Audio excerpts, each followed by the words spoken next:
Ever get that feeling? Like you're trying so hard to lose weight, really watching what you eat, but the scale just won't budge. Yeah, it's like you hit a wall. And that belly fat especially, it just seems to stick around no matter what. It's super frustrating. Well, today we're diving into something that might help explain why you're stuck. We're going beyond the whole calorie counting thing. We're going to focus on 6 types of food that, according to the research we've been looking at, might actually be sabotaging your weight loss. Right, especially when it comes to that stubborn belly fat. Exactly. The title we're looking at today is pretty dramatic. You'll stay fat forever if you keep eating these 6 foods. Catchy, right? Definitely grabs your attention. But we want to really understand what's behind that claim.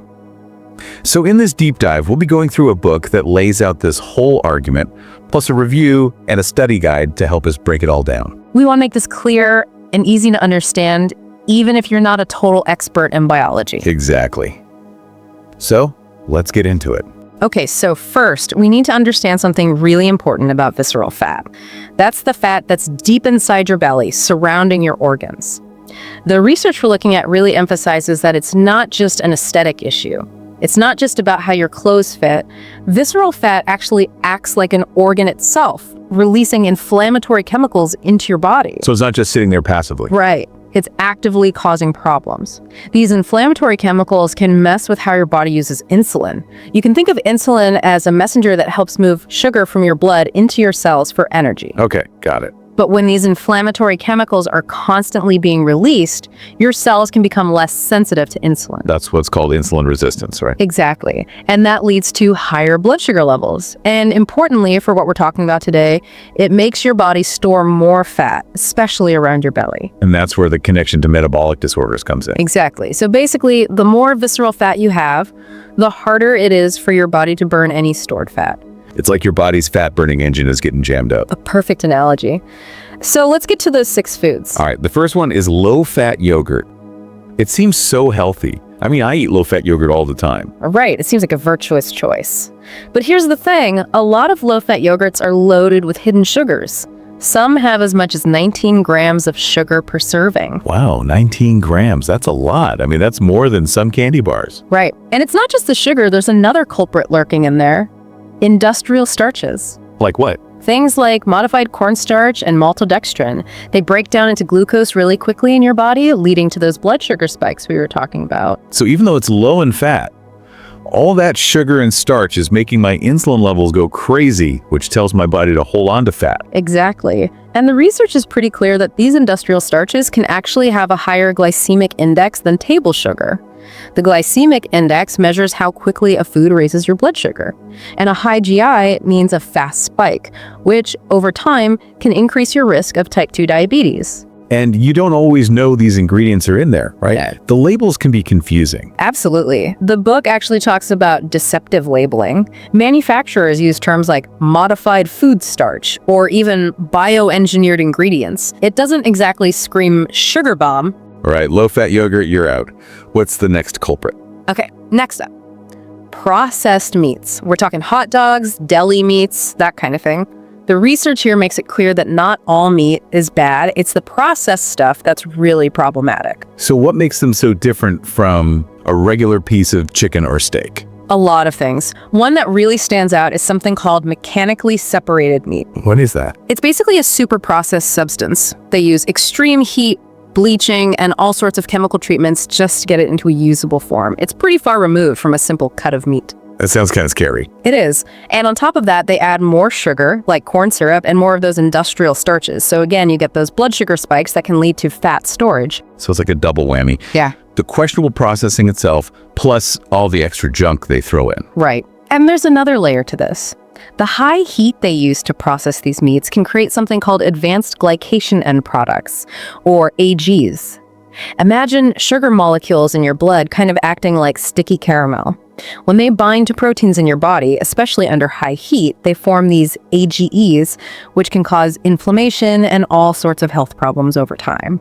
So processed meats are like a triple threat to your health. What's a good alternative? The book recommends going for organic, grass-fed meats whenever you can, and look for options with no added sugar or starches. Makes sense. Okay, next up. healthy diet products.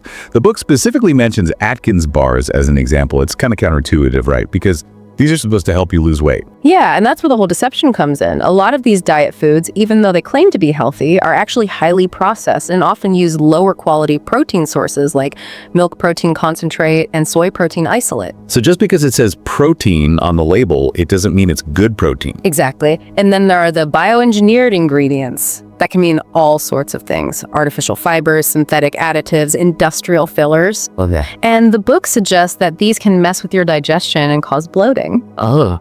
I know, right?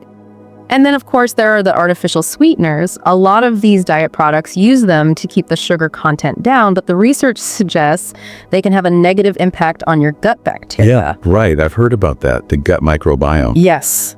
It's incredibly important for your overall health, and some studies show that artificial sweeteners can disrupt the balance of those good bacteria in your gut. And guess what? That imbalance has been linked to insulin resistance and weight gain. So these diet products might actually be making things worse. Potentially. It's pretty ironic. The book even has this really strong line that says, if Dr. Atkins knew what was being marketed under his name today, he'd be outraged. Wow. That's a pretty powerful statement. It really makes you think. Okay, moving on to the next culprit. Fruit juice. I think a lot of people still think of fruit juice as a healthy way to get vitamins. I know I used to. Yeah, me too. But the book calls it liquid sugar in disguise. Oh, no. Those labels might say things like 100% vitamin C or real fruit, but a lot of commercially produced juices contain very little actual fruit, sometimes as little as 5%. Pills. So what else is in there? Water, for one thing, and lots of concentrated sugars, including high fructose corn syrup. And fructose is metabolized differently than glucose. Glucose can be used by almost all the cells in your body for energy. Fructose, on the other hand, is processed mainly by your liver. Interesting. Yeah, and when you overload your liver with fructose, it can lead to fatty liver disease and increased fat storage, especially in your belly. So what about the juices that say not from concentrate? Are those any better? Not necessarily. Even those juices can be stored for a long time, which can cause them to lose nutrients. And then they add artificial flavors to make them taste fresh again. But the bottom line is, it's still a concentrated source of sugar, especially fructose. So even if it seems natural, it's basically a sugar bomb. Pretty much. Okay, next up, agave nectar. Oh, yeah, agave. That was supposed to be the healthy sweetener, right? Okay. Didn't it have a low glycemic index? That's what the marketing claimed. But here's the truth. Agave nectar is extremely high in fructose, like 80 to 90% fructose. That's even more than table sugar. So even though it might not spike your blood sugar as much as table sugar, the sheer amount of fructose is the problem. Exactly. And all that fructose is really hard on your liver. It contributes to belly fat, messes with your body's ability to burn fat, and can lead to insulin resistance. So it might seem better in the short term, but in the long run, it's just as bad, if not worse. That's the takeaway. What about other alternative sweeteners like coconut sugar or raw honey? Those are supposed to be better, right? I thought so. The book mentions that while those might have some small benefits, the best thing to do for fat loss is to cut out added sugars as much as possible. Makes sense. So even though coconut sugar and raw honey might have a few nutrients, there's still sugar. If you want to lose weight, you got to minimize all types of sugar. Got it. All right, what's the last food we need to watch out for? The last one is about the oils in mayonnaise and other processed condiments. Specifically, industrial seed oils like soybean oil. Okay, what's wrong with those? Well, they're usually extracted and processed using high heat and chemical solvents. So the processing is the problem. Yes. These oils are sometimes called unburnable fats because they tend to get stored in your fat cells for a long time. And this can contribute to chronic inflammation and increase your risk of obesity and other diseases. Unburnable fats, that doesn't sound good. So they basically just sit there in my body, causing problems. That's the idea. And what's really interesting is that these same industrial seed oils are often marketed as heart healthy because they have polyunsaturated fats. Right, I've seen that. But when you consider the processing and the long-term effects on inflammation, that claim might be misleading. So it seems like the big takeaway here is that it's not just about calories.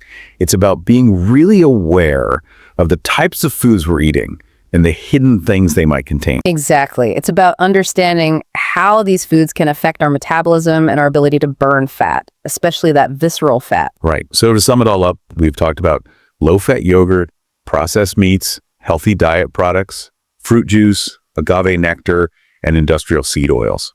A lot of these foods are marketed as healthy, but they can actually be working against us. It's pretty eye-opening. It is. It's not always about willpower. Sometimes it's about understanding the science and making informed choices. So what's the big takeaway for our listeners who are trying to lose weight, especially that stubborn belly fat? The key message here is that if you want to lose weight and keep it off, you need to be mindful of these 6 food groups. You need to understand how hidden sugars, processed ingredients, and inflammatory oils can sabotage your efforts. Even if you're being careful about your calorie intake. Exactly. This has been so interesting. It really gives you a new perspective on why weight loss can be so difficult. It's not just about how much you eat, it's about what you eat. I agree. And the good news is, once you understand this, you can start making different choices. You can be more intentional about the foods you eat. Exactly. You can look for healthier alternatives and focus on eating in a way that supports your body's natural ability to burn fat. So to all our listeners out there, think about your own eating habits. Do you eat any of these 6 foods regularly? It might be time to take a closer look at those labels. Become a food detective. And remember, it's not just about eating less, it's about eating smart. What if the key to finally breaking through that weight loss plateau isn't just about restricting calories, but about eliminating these hidden saboteurs from your diet? That's a really powerful thought. I think we all have some things to think about after this. I know I do. Thanks for joining us on this deep dive. We'll see you next time. See you then.